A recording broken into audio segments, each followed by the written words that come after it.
última clase que nos falta. Luego ya empezamos cardiovascular y a vuelta de receso continuamos con gastro. Bueno, entonces nos falta hablar de tumores de la pleura.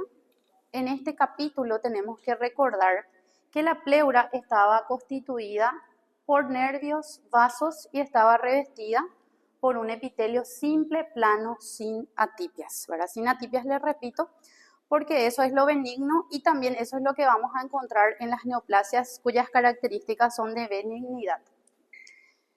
Vamos a dividir en grandes grupos los mesoteliomas, que pueden ser benignos y malignos, los tumores fibrosos solitarios, que pueden ser benignos y malignos, y luego los tumores metastásicos.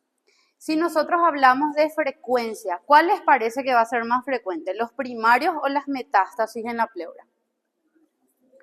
Las metástasis, ¿verdad? O sea, estas neoplasias que están aquí son neoplasias muy raras que su diagnóstico, digamos así, es de descarte. Ahora, que sea benigno igualmente es muy raro, ¿verdad? Entonces, el benigno, si hablamos de las ubicaciones, es común en la cavidad peritoneal, pero es extremadamente raro que ocurra en la pleura. Macroscópicamente, ellos son masas amarillentas, a grisáceas, son bien delimitadas y microscópicamente pueden formar estructuras papilares constituidas por una o varias capas de células cúbicas, pero que no existe atipia celular en dichas células. La distinción entre el epitelial maligno y el benigno se hace en base a la atipia. O sea, la atipia, aquellas características que hemos descrito como fenotipo de la célula maligna, es lo que nos va a dar el diagnóstico de malignidad. ¿Cuáles eran esas características? Pleomorfismo, ¿verdad? Diferentes formas y tamaños de las células, de los núcleos, hipercromasia, más de un núcleo, nucleolo evidente, la anisocariosis, ¿verdad? Que el núcleo sea muy grande para el citoplasma. Y prácticamente no da síntomas. O sea, cualquiera de nosotros podría tener esta neoplasia en este momento y no saber, ¿verdad? Hasta que los síntomas empiecen a aparecer si aumenta de tamaño. Si nosotros esto miramos en la microscopía, como aquí dice, hay una hiperplasia de células mesoteliales que muestra un aspecto en túbulos. Esto prácticamente vamos a encontrar dentro de la pleura, estas estructuras en forma de túbulos, pero esto va a estar revestido por un epitelio cúbico sin atipias, puede tener más de una capa, hacer como una hiperplasia, como dice aquí, una hiperplasia reactiva. Ahora, el mesotelioma de tipo maligno generalmente ocurre más en personas añosas, adultos mayores. Pocos casos se han registrado en pacientes jóvenes y varios casos aparecen posterior a una radioterapia de un linfoma de Hodgkin.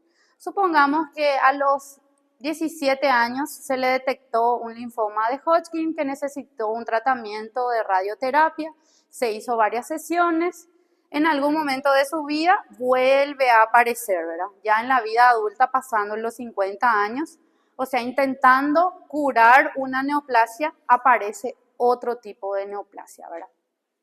O sea, por eso les digo, estos son neoplasias bien raras que ocurren.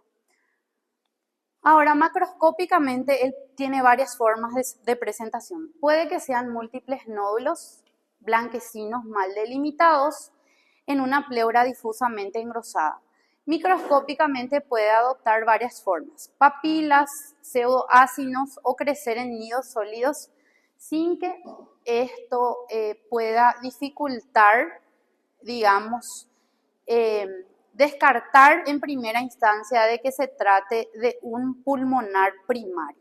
Porque como les dije, lo primero que ustedes van a pensar es en una metástasis y luego pensar, esto puede ser un mesotelioma maligno. Ahora, si nosotros hablamos aquí de las características macroscópicas, esta sería la presentación en la pleura, ¿verdad? La pleura donde vamos encontrando varias masas mal delimitadas cuyo color varía, como dijimos, de un color amarillento, blanco grisáceo, o sea, es bastante heterogéneo la coloración. Ahora este otro caso, como ven ahí, este es un tumor gigante necrótico. Y como les dije, lo primero que hay que hacer es descartar de que sea un pulmonar que haya hecho metástasis a la pleura, que sea un primario propio de la pleura. Ahora, ¿cómo determinamos los rasgos de malignidad? Que infiltren tejidos profundos, que haya atipia, que haya agrupamiento de células o que estén en un patrón en sábanas de células. O que haya necrosis, ¿verdad? Ahora, este por ejemplo nos dice aquí, esto se trata de un mesotelioma bien diferenciado. Aquí también bien diferenciado significa que no escapa mucho de aquellas características que nos recuerdan a la pleura normal, pero aquí va formando estructuras en forma de papilas, que son estas proyecciones que tienen un eje fibroso y vascular, pero para diferenciarlo del benigno, recordemos que tenemos que tener todas aquellas características de malignidad. Pleomorfismo, que va a ser leve en este caso, porque hablamos de bien diferenciado. Hipercromasia, leve. Distorsión del tamaño del núcleo comparando con el citoplasma, leve. Ahora, este otro caso, por ejemplo, miren este. Este también es papilar, pero este no es igual a este, ¿verdad?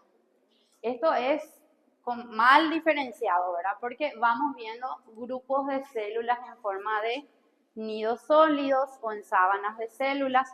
Vemos que también forma un poquito de estructuras papilares y esto tiene hipercromasia, pleomorfismo y todas aquellas características que catalogan como fenotipo o retrato de la célula maligna. Ahora, tenemos que hacer también un diagnóstico diferencial si es solamente in situ, si está solamente en el epitelio o si va invadiendo en profundidad a la pleura. Ahora, si hablamos del diagnóstico diferencial principal, son las metástasis, exclusivamente el carcinoma metastásico del pulmón que migra a lo que es la pleura.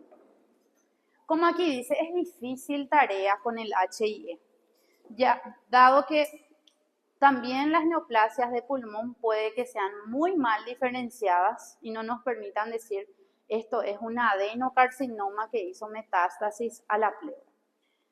Entonces, tenemos características que nos pueden guiar, de servir de guía por el HIE. Por ejemplo, en el mesotelioma, las células son más uniformes y más regulares. ¿Qué significa eso? Que las células son, en realidad, tiene una distorsión en el tamaño y la forma, pero es leve. La proporción núcleo-citoplasma es más constante, o sea, existe una variación entre el núcleo y el citoplasma, pero no es algo muy llamativo, salvo que se trate de una neoplasia mal diferenciada, y si es mal diferenciado es directo por inmunohistoquímica. Igualmente, cuando se sospecha de un mesotelioma maligno versus un tumor pulmonar primario, se hace inmuno. Ahora, la forma de las células, la morfología en el mesotelioma son células cúbicas. Ahora, si eso hacemos una comparación, un cuadro comparativo con el adenocarcinoma, que es su principal diagnóstico diferencial. En el adenocarcinoma las células son menos uniformes e irregulares, o sea, son más atípicas, tienen mayor distorsión en la forma celular, en el tamaño del núcleo. La proporción núcleo-citoplasma es menos constante, o sea, existe una variación de tamaño entre el núcleo y el citoplasma más llamativo, significa eso. Y la forma misma de las células que no son cúbicas, sino que son columnares, o sea, son células cilíndricas.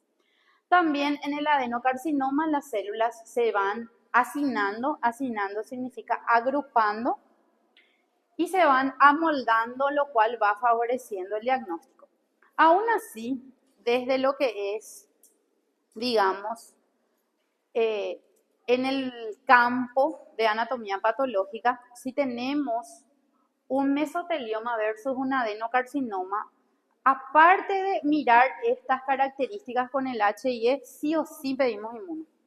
Sí o sí va a inmunohistoquímica mismo, porque ustedes recuerdan que el adenocarcinoma tiene su propio cóctel inmunohistoquímico y aquí también usamos un marcador que se llama calretinina.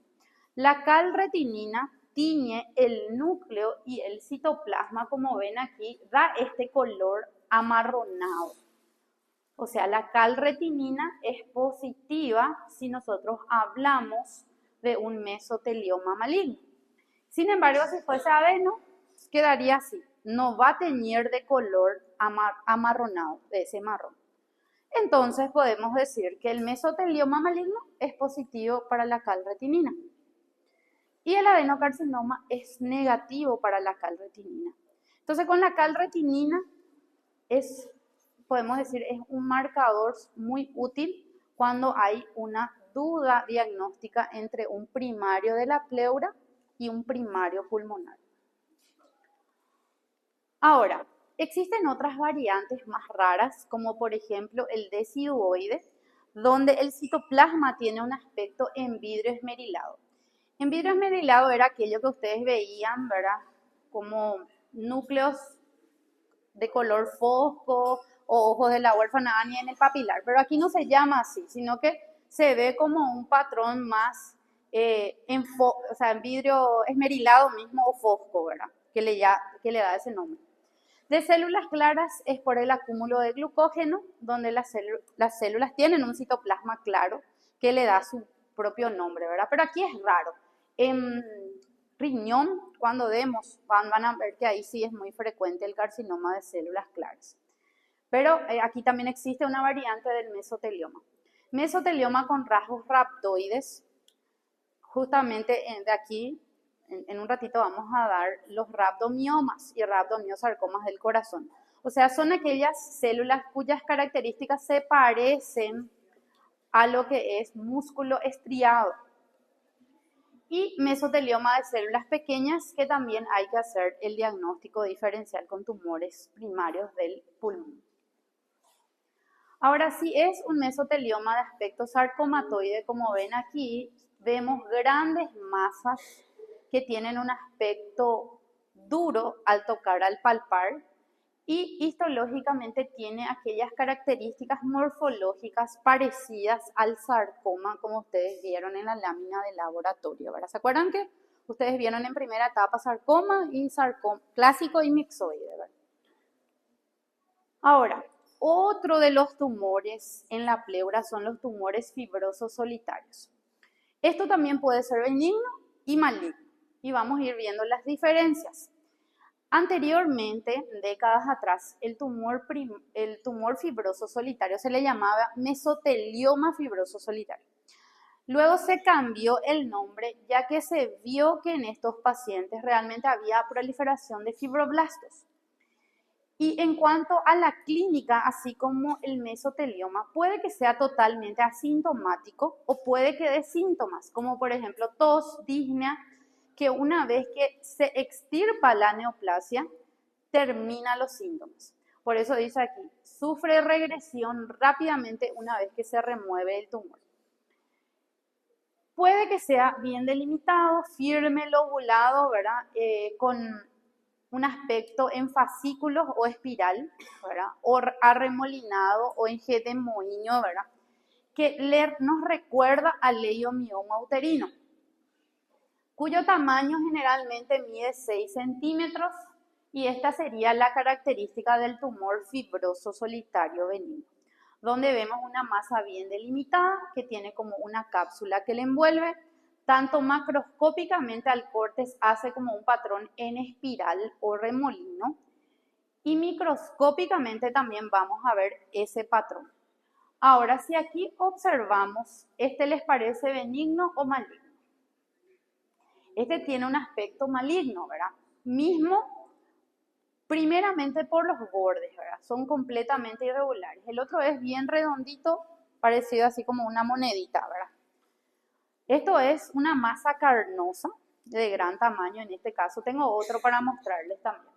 Ambas formas ocurren, benigno y maligno como primario en la pleura, ¿verdad? La distinción a veces es difícil. En el primer caso, en el benigno, vamos a identificar células parecidas a fibroblastos que están mezcladas con colágeno. A veces el colágeno es abundante, que tiene un aspecto de cicatriz queloide. Y esto está revestido por un epitelio cúbico acilíndrico bajo, sin atípias. El grado de celularidad varía bastante. En caso de que sea maligno, generalmente la celularidad es abundante. Le voy a mostrar un caso que tengo. Bueno, este sería el benigno, donde como dijimos el epitelio es variable, puede que sea cúbico, acilíndrico bajo, y debajo del cual vamos a ir viendo estas células que son células de tipo fibroblásticas que tienen una matriz como mixoide, ¿verdad? Ahora, este otro es maligno y no es tan grande el tumor como el caso anterior que hemos visto, ¿verdad? Aquí, que era un tumor así bien grande, ¿verdad? Esto no es de tan gran tamaño, pero vemos que los bordes son irregulares. Y el aspecto es heterogéneo, ¿verdad? El color es heterogéneo. En estas dos imágenes, por más de que no sean muy nítidas, nos permite ver que hay muchas células, que hay hipercelularidad, y eso nos tiene que llamar la atención cuando hay hipercelularidad. Aparte de que vamos a encontrar necrosis, ¿verdad? Y obviamente también esto se demuestra por tinciones de inmunohistoquímica, donde se utiliza una proteína que es la CD34, que aquí nos muestra. Ahora, en este aumento no se ve tan atípico, pero en este otro aumento sí se ve atípico, ¿verdad? De repente vemos algunos fibroblastos que parecen buenitos, ¿verdad? Así alargaditos, ¿verdad? Pero entre ellos vemos células como estas, células monstruosas, ¿verdad? Células bien atípicas, cuyo núcleo es atípico, y prácticamente con estas células, por más de que fuese una o dos células, igual sellaríamos el diagnóstico de maligno, ¿verdad? Igualmente se pide tinciones de inmunohistoquímica donde es positivo para esta proteína que dijimos que es la CD34.